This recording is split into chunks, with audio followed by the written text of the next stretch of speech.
Yo, yo, yo, Shays is in the building. About to react to God of War 4. Atreus story trailer that's going to come out for the PS4 in 2018, which is next year. Which is not too far away, you know what I'm saying? Only a couple more weeks and next year is here, you know what I mean? So yeah, let's go ahead and hop into it, alright?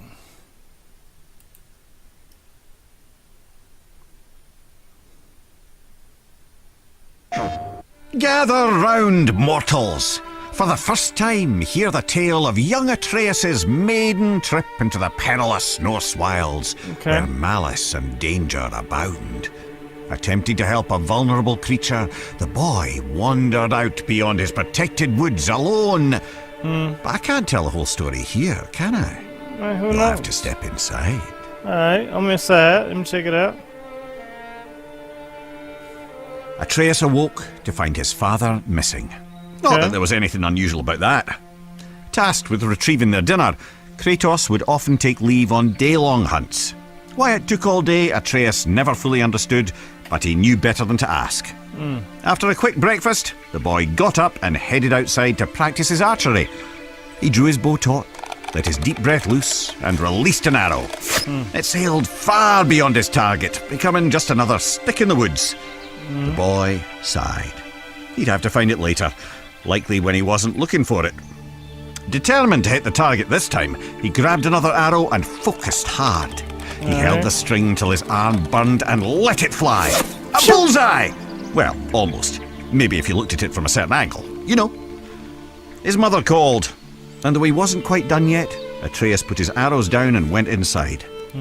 Every day she would teach him, mostly language and archery. Honestly, the kid was pure dead brilliant, reading and writing on his own already. Today she gave him a lesson he was especially excited about. The creatures of the Norse wilds. Berserkers, trolls, witches, and even the undead. After answering her son's many questions, Atreus' mother sent him back out. He fired a few arrows, missing with most of them. He wasn't a bad archer, really, but he wasn't easy on himself either. Frustrated, the little bairn sulked off into the woods.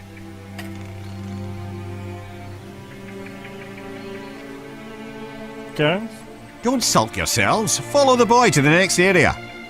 Alright. Let's go to the next area, man. Just finish telling me the story. Atreus climbed up and sat cradled in the branches of one of his favourite trees.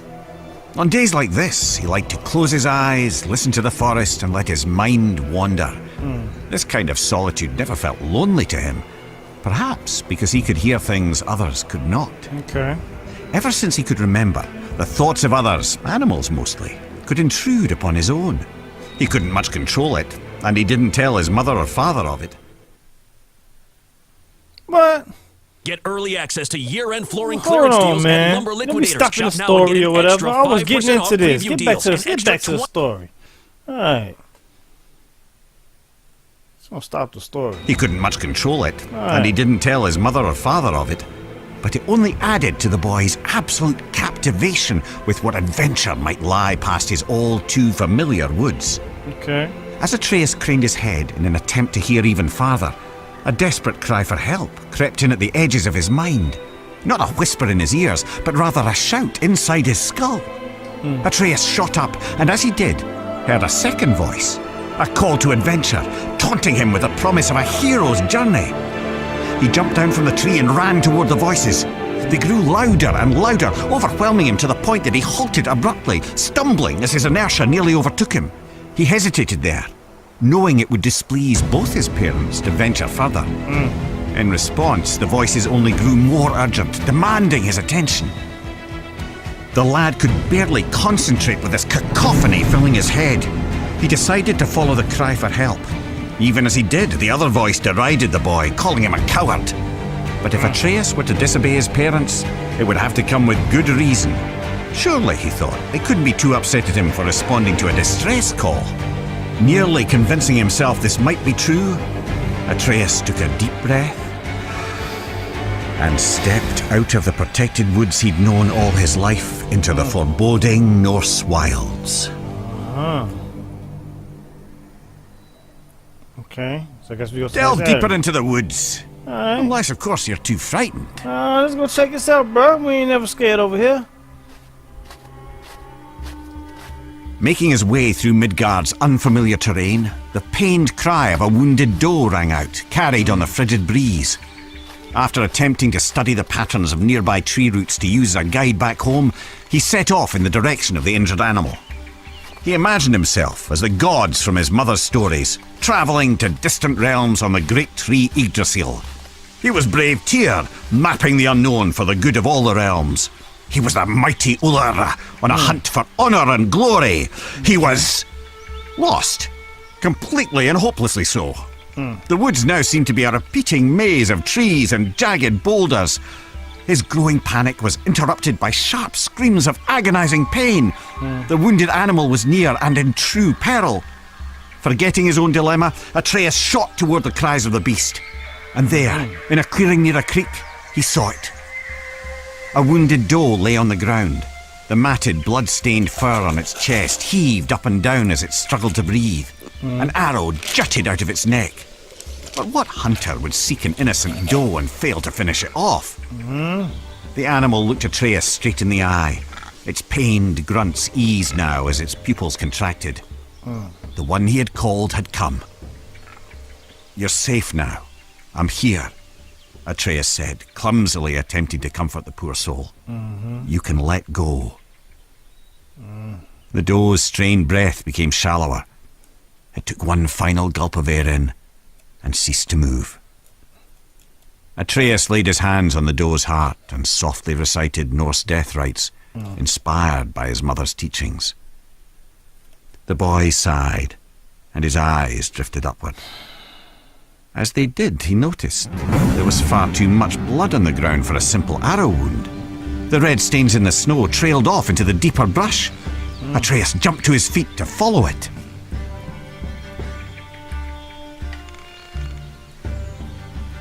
What horrors await at the end of the trail of blood? There's only one way to find out. The boy didn't have to go far to understand. The trail of blood didn't belong to the doe, but to the hunter, who now lay in pieces at Atreus. This beer has conviction. For us, it's Rocky Mountain water. Or nothing. Alright, let's continue the story, man. Doe, but to the hunter, who now lay in pieces at Atreus' feet. The boy's stomach rolled as he took in the scene. He held his breath, attempting to let the nausea pass. And that's when he heard something else. Something hidden by the dark forest, mere steps away and still breathing. He turned to see two creatures from his mother's stories.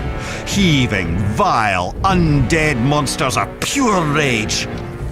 Draugr. Atreus' eyes grew wide as they met the empty sockets where the Draugr's eyes were supposed to be. The larger one roared, then it charged. The boy went for his quiver. He found an arrow, but lost his footing. Crashing to the ground, the Draugr rushed ever closer. The larger one plucked Atreus from the ground. The monster bellowed, spraying rotten teeth and flaps of decaying gums. Its half-tongue flailed blindly like the death throes of a headless snake. It was disgusting. In desperation, Atreus stabbed out with his arrow again and again and again, and by pure chance he connected, striking the Draugr through a hole in its skull. The monster dropped him as he continued to scream and stab. The boy was lucky, but there was no time to celebrate. As the second Draugr raised his blade, Atreus shot an arrow. It exploded against the Draugr's sword, shattering it to pieces. Quicker than the boy could react, a shard of the blade sliced into his arm. He yelled out in torturous pain. But as the Draugr drew in for the final kill, Atreus wasn't afraid anymore. He was angry. The blinding pain turned to white-hot rage as his ears pounded. His vision glazed to pure red. As the creature bellowed with fury, so did Atreus. Two warriors with nothing left but anger and pain. The last thing the boy saw before the world went black was a ghostly white hand grabbing the Draugr by its throat. A small quiet question escaped Atreus' lips before he fell unconscious. Father? Okay.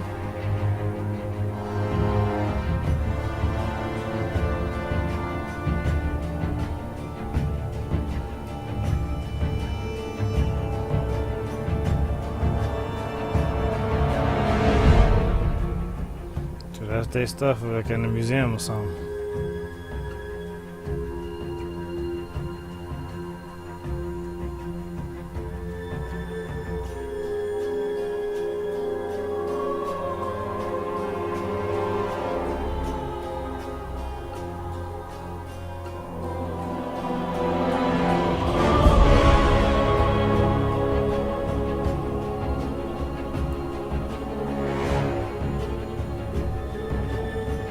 Alright, that's their stuff in the museum. Okay, get to the point, bro. I guess that's going through the whole museum. And okay, so at the end of the museum, they showed you artifacts. Alright, okay. It was a decent story, you know what I'm saying? You know, I thought it was really gonna be something different, though. Oh, there you go. That's the little boy. That's a soul eater. If that kills us, that's it. No Valhalla, no hell, no afterlife, ever. It does not attack. Ah. Mom made them sound more dangerous than that. Then do not drop your guard. Come.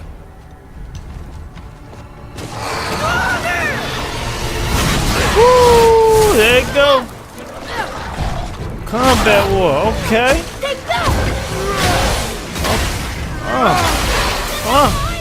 Get back! Nice! See ya! Woo. Almost! Okay. Amazing! Follow me. Yes, sir! Follow me. Sound like dude from Mortal Kombat. Alright. I want to check that on now. God of War, you know what I'm saying? That doesn't sound like a soul eater. Early 2018. What do you think it is? We shall see. Oh, snap. What was that? Alright. You know, good story. They ended it with a little bit of the game, you know, some gameplay. So that was pretty cool, you know what I'm saying? Pretty cool. So, if y'all like the video, hit that like button, don't forget to comment, subscribe, and I'm out. Alright, Shades out the building.